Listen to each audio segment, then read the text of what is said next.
आज की बात में आपका स्वागत है। आइए बात करते हैं आज की कुछ अहम खबरों की।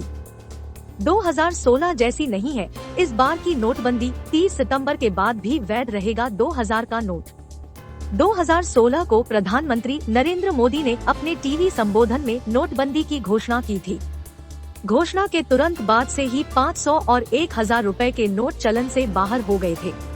भारतीय रिजर्व बैंक (RBI) ने शुक्रवार को 2000 रुपए के नोट को चलन से वापस लेने की घोषणा की। हालांकि यह नोट लीगल टेंडर यानी वैध मुद्रा के रूप में जारी रहेंगे। केंद्रीय बैंक ने शुक्रवार को एक प्रेस विज्ञप्ति में यह जानकारी दी। लोगों को घबराने की जरूरत नहीं है। 2000 के नोटों को बैंकों में 23 मई से जाकर बदला जा सकता है। RBI ने शाम को जारी एक बयान में कहा कि अभी चलन में मौजूद 2000 रुपए के नोट वैध मुद्रा बने रहेंगे। 30 सितंबर के बाद भी वैध रहेगा 2000 का नोट। RBI ने बैंकों को 30 सितंबर तक ये नोट जमा करने एवं बदलने की सुविधा देने को कहा है। बैंकों में 23 मई से 2000 रुपए के नोट बदले जा सकेंगे, लेकिन सूत्रों की माने तो 30 सितंबर के बाद भी 2000 के नोट वैध बने रहेंगे। समाचार एजेंसी ANI ने सूत्र के हवालों से लिखा है कि 2000 रुपए का नोट 30 सितंबर के बाद भी लीगल टेंडर रहेगा। RBI को उम्मीद है कि बैंकों से नोट बदलने के लिए लोगों के लिए 4 महीने का समय पर्याप्त है। चलन में चल रहे 2000 रुपए के अधिकांश नोट 30 सितंबर की निर्धारित समय सीमा के भीतर बैंकों में वापस आ जाएंगे। यह RBI की नियमित कवायद है और लोगों को घबराने की जरूरत नहीं है। हालांकि एक बार में सिर्फ 20,000 रुपए मूल्य के नोट ही बदले जाएंगे। इसके साथ ही RBI ने बैंकों से 2000 रुपए का नोट देना तत्काल प्रभाव से बंद करने को कहा है। दुनिया के 10 ताकतवर देशों में शामिल हो सकता है भारत। G7 बनेगा G10। भारत के तत्कालीन प्रधानमंत्रियों ने शिरकत की। जापान ने जिन 8 सहयोगी देशों को आमंत्रित किया है उनमें भारत के अलावा Australia, Brazil, Comoros, cook island, Indonesia, Korea तथा वियतनाम शामिल है। दुनिया के ताकतवर देशों के समूह G7 में जल्द भारत को भी एंट्री मिल सकती है। जापान में मई के 19 से 21 के बीच होने वाली बैठक के दौरान भी समूह के विस्तार को लेकर चर्चा होने के आसार है। G7 देशों में बातचीत चल रही है कि भारत, चीन और ब्राजील को भी समूह में शामिल कर इसे G10 या D10 का नाम दे दिया जाए। G7 में फिलहाल Canada, France, Germany, Italy, Japan, Britain और अमेरिका शामिल है। समूह की शुरुआत वर्ष 1975 में हुई। तब यह G6 हुआ करता था।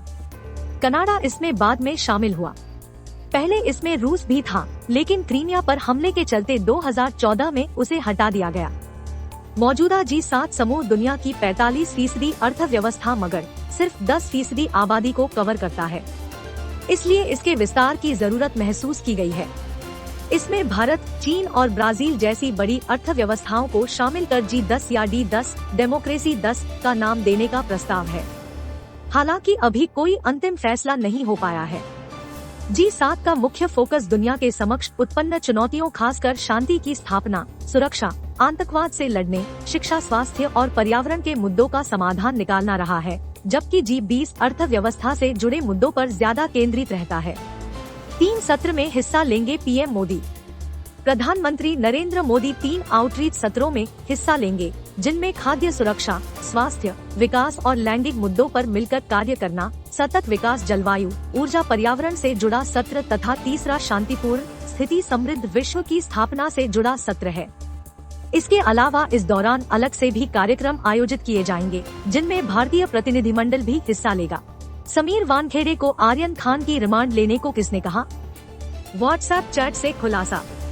दिल्ली हाई कोर्ट ने फिलहाल समीर वानखेड़े को अंतरिम सुरक्षा प्रदान की है और उन्हें बम्बई हाई कोर्ट जाने के लिए कहा है, क्योंकि मामला उसके अधिकार क्षेत्र से संबंधित है। यह राहत 22 मई तक के लिए है। केंद्रीय जांच ब्यूरो CBI द्वारा नारकोटिक्स कंट्रोल ब्यूरो NCB के पूर्व जोनल डायरेक्टर समीर वानखेड़े को आर्यन खान ड्रग मामले में पूछताछ के लिए तलब करने के बाद दिल्ली हाई कोर्ट में उन्होंने एक याचिका दाखिल की है। इसमें उन्होंने दावा किया गया है कि उन्होंने अपने वरिष्ठ अधिकारियों को इस रेड और शाहरुख खान के बेटे की गिरफ्तारी के बारे में जानकारी दी थी। दिल्ली हाई कोर्ट ने फिलहाल समीर वानखेड़े को अंतरिम सुरक्षा प्रदान की है और उन्हें बम्बई हाई कोर्ट जाने के लिए कहा है, क्योंकि मामला उसके अधिकार क्षेत्र से संबंधित है। हाई कोर्ट ने यह राहत 22 मई तक के लिए दी है। अपनी याचिका में समीर वानखेड़े ने व्हाट्सएप चैट को भी शामिल किया है। न्यूज 18 की एक रिपोर्ट के मुताबिक चैट में सभी अधिकारी उनकी सराहना करते थे।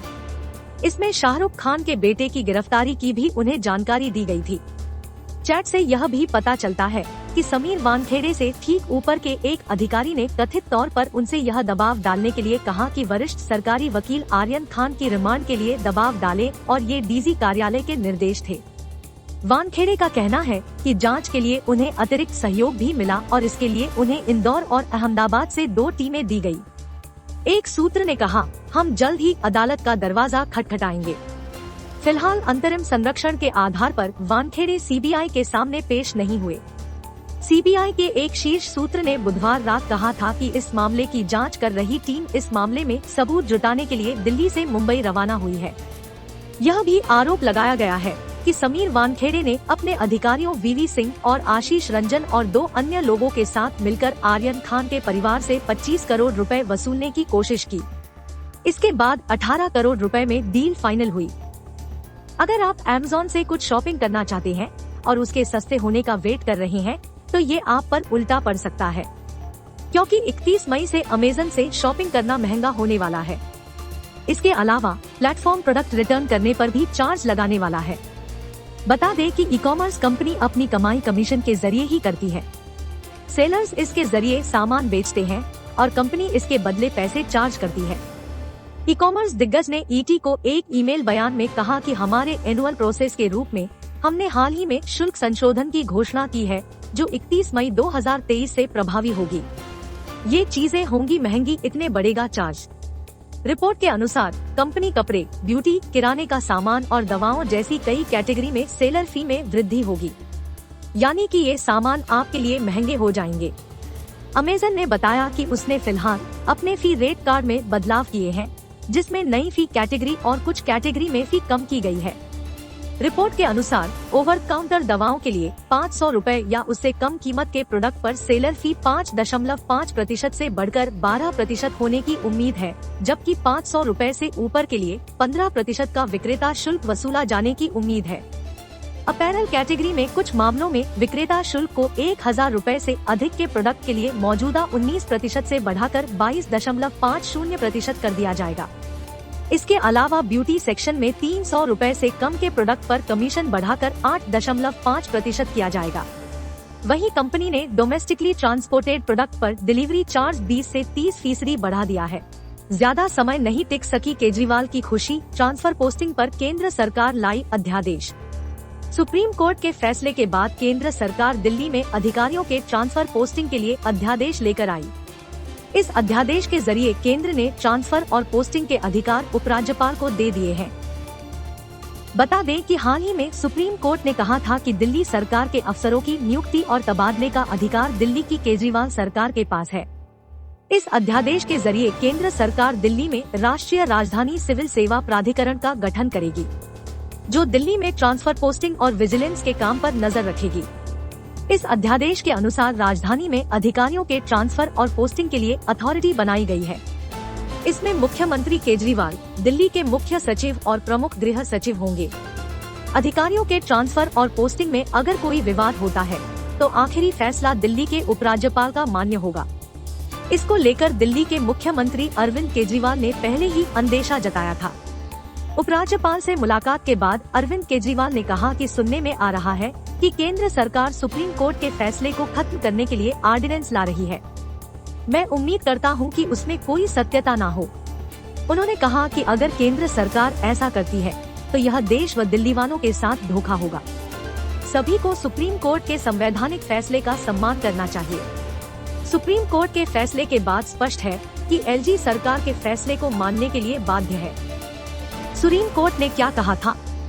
गौरतलब है कि बीते हफ्ते ही सुप्रीम कोर्ट ने एक ऐतिहासिक फैसला सुनाते हुए दिल्ली सरकार को अधिकारियों के तबादले और पोस्टिंग का अधिकार दिल्ली की केजरीवाल सरकार को दे दिया था।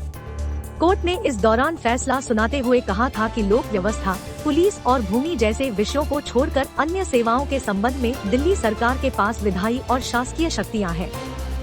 लोक व्यवस्था, पुलिस और भूमि जैसे विषयों पर अधिकार केंद्र सरकार के पास है।